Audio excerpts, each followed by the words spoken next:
Revenge of the Sith was never just about Anakin's fall. It was almost a far darker story.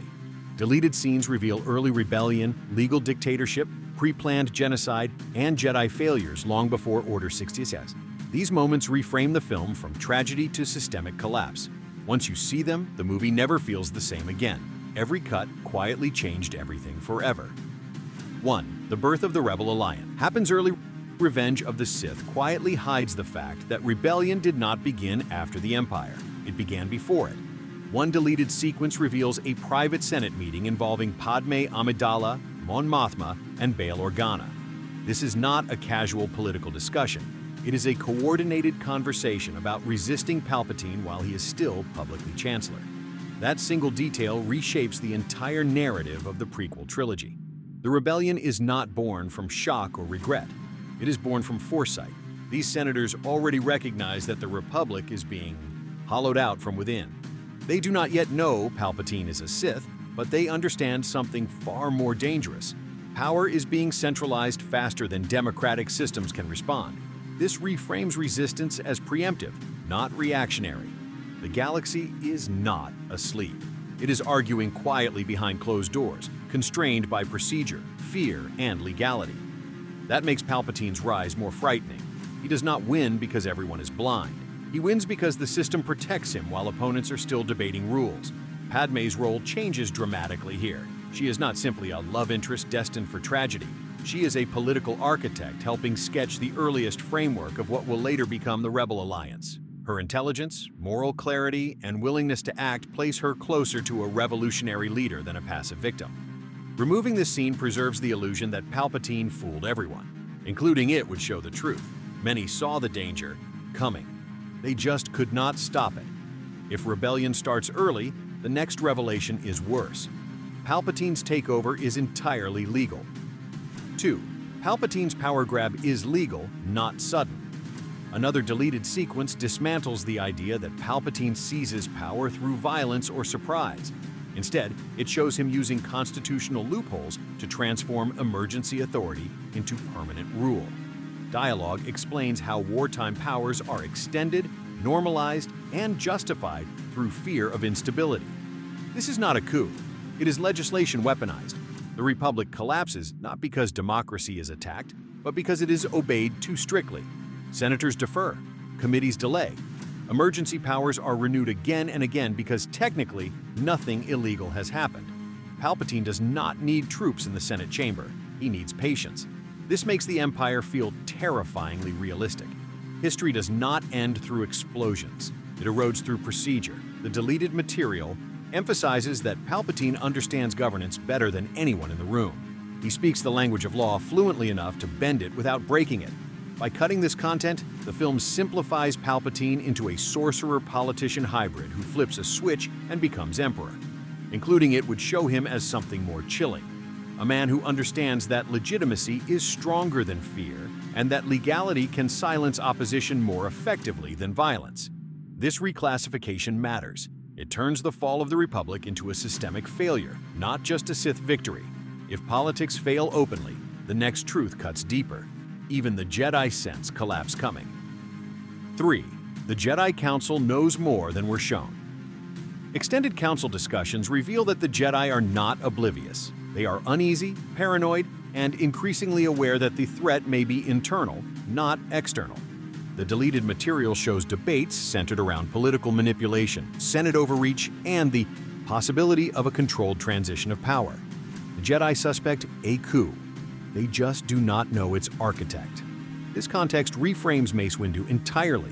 His urgency no longer feels reactionary or aggressive. It feels justified. He is responding to incomplete information under impossible constraints. The Jedi are trying to protect a republic that no longer wants to be protected. The Council's failure becomes tragic miscalculation, not incompetence. They hesitate because acting prematurely could fracture the Republic and validate Palpatine's narrative. Acting too late costs them everything.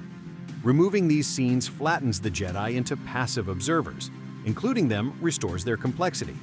They are cautious strategists trapped by doctrine, tradition, and fear of becoming what they oppose. Their downfall is not ignorance. It is restraint in a moment that required decisive overreach. If Jedi restraint fails, the next loss is political. Padmé's leadership is deliberately erased. Before, Padmé's role as a leader is almost erased. Deleted scenes show Padmé organizing opposition networks, negotiating alliances, and advocating for oversight mechanisms inside the Senate. She speaks about accountability, transparency, and constitutional limits with clarity that rivals Jedi foresight.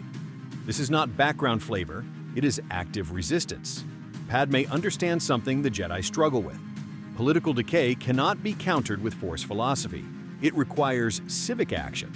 Her instincts place her at the ideological heart of the future rebellion long before blasters are drawn. Her removal from this role changes the emotional weight of her death. Instead of the silencing of a movement, it becomes a private tragedy. That shift minimizes the cost of Anakin's fall. If Padmé dies as a symbol of resistance, Anakin does not just lose a wife, he annihilates one of the last constitutional obstacles to tyranny. This reframes his transformation as politically catastrophic. One act accelerates authoritarian consolidation more than any Sith ritual ever could.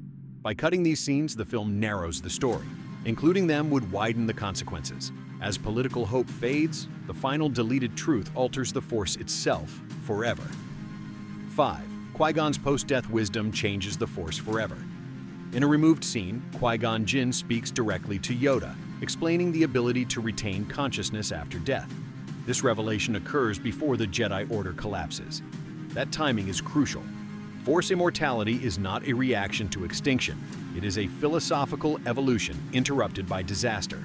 Qui-Gon emerges as the true spiritual revolutionary of the Jedi Order. He does not reject doctrine aggressively. He transcends it quietly. This makes the Force feel less mystical and more teachable. Knowledge, not power, becomes the ultimate legacy. Jedi fall not because the Force abandons them, but because they fail to integrate this wisdom in time. Removing this scene delays understanding, including it would clarify that the future of the Jedi was already forming, even as the present collapsed.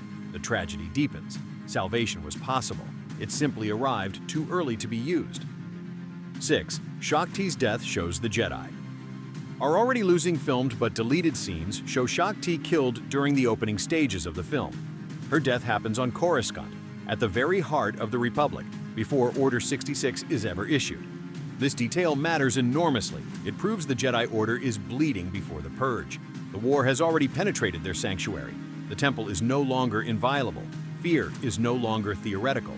Her death also redefines General Grievous. He is not just a theatrical villain or symbolic threat. He is an efficient Jedi killer, capable of striking deep inside Republic space. That raises the stakes immediately. Order 66 stops feeling like the beginning of tragedy. It becomes the final blow in a conflict already decided. The Jedi are not ambushed at full strength. They are exhausted, scattered, and demoralized. By cutting this scene, the film preserves shock. Including it would add dread. The audience would know the Jedi are losing long before they do. If Jedi deaths start early, the purge itself becomes something far darker than betrayal. If this just shifted how you see Star Wars, subscribe now. The next reveal breaks the saga even harder. 7. Order 66 was strategically engineered. Another deleted sequence reveals clone units impersonating Jedi to lure survivors into traps. This is not emotional chaos. It is military precision. The purge is revealed as a methodical extermination campaign designed months, possibly years, in advance. This reframes Order 66 entirely. The clones are not reacting in confusion. They are executing rehearsed doctrine. Jedi survivors are hunted through deception, coordination, and intelligence gathering. This is not panic, it is planning. That shift matters because it elevates Palpatine from opportunistic manipulator to long-term architect. The Jedi were not eliminated because Anakin turned. Anakin turned because the system surrounding him was already closing. Survival stories suddenly carry weight. Characters who escape no longer feel convenient. They feel miraculous. Each survivor represents a failure in a machine designed to leave none. Cutting these scenes simplifies the purge into a shocking montage. Including them would reveal it as one of the most efficient genocides in galactic history.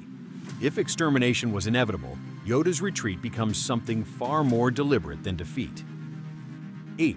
Yoda's exile is a conscious choice.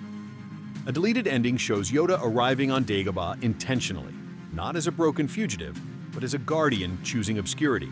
The framing implies purpose, not despair. This matters because it reframes exile as strategy. Yoda understands something crucial. The Jedi cannot win through confrontation anymore. Knowledge must survive where power cannot. Dagobah is not a hiding place. It is a vault. His isolation becomes preparation. Luke is not trained by accident. He is planned for.